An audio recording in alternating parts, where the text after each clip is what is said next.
Just off of Old Warren Vale in Rawmarsh, there is a field that used to be the site of Warren Vale Colliery, also known as Rawmarsh Colliery.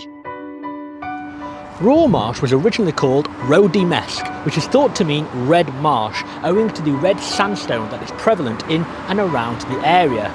There was a church here in the Norman times, although the Church of St Mary the Virgin dates back to 1839 and is one of the most prominent sites in all of Rawmarsh. Now, there was a population boom of 2,500 in 1851 to 14,500 in 1901, and Rawmarsh is known for being one of the biggest villages in the entire country.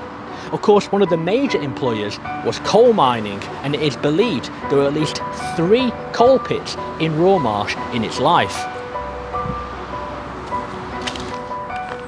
Now, one of those coal pits was Warren Vale Colliery.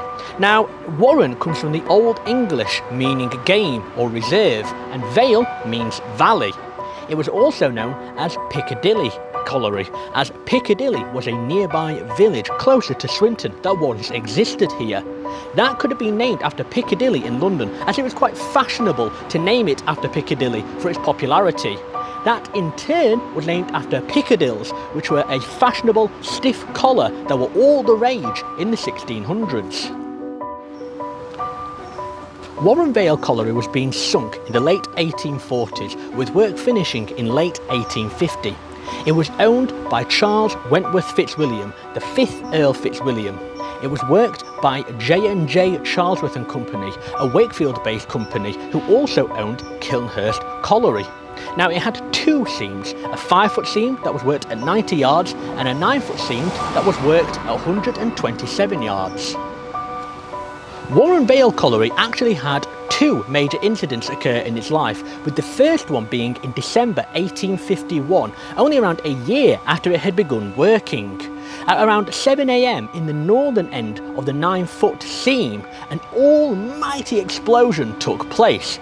Almighty is actually a bit of an understatement. This explosion threw 2 carts, one of which was filled with 1.5 tons of coal, into the headgear.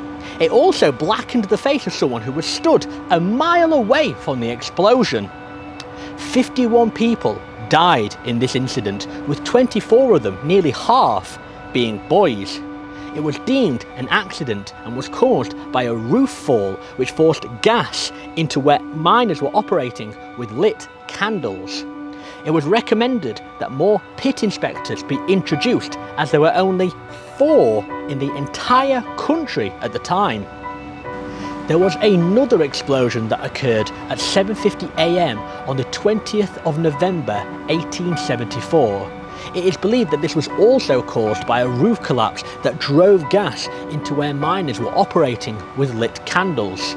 There were around 160 men working in the pit when the explosion took place. Some barely escaped with their lives, while others were seriously burned. While still being unlucky, 23 men were unluckier, as they lost their lives in the accident. A certain Mr. Wardell recommended in his miner's report that Stevenson's lamps should be used instead of lit candles, a notion echoed by the coroner. Each of the widows received a £6 burial fee, along with 5 shillings per week and 1 shilling per child.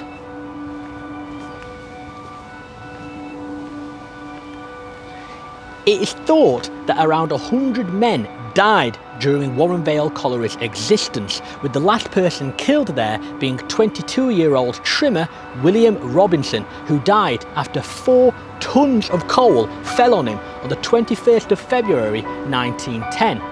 Warren Vale Colliery, which was owned at the time by Warren Vale Coal Company, was closed on the 21st of March 1943 because of the war, with 180 men who were employed there going to either Manvers Main or Kilnhurst Colliery.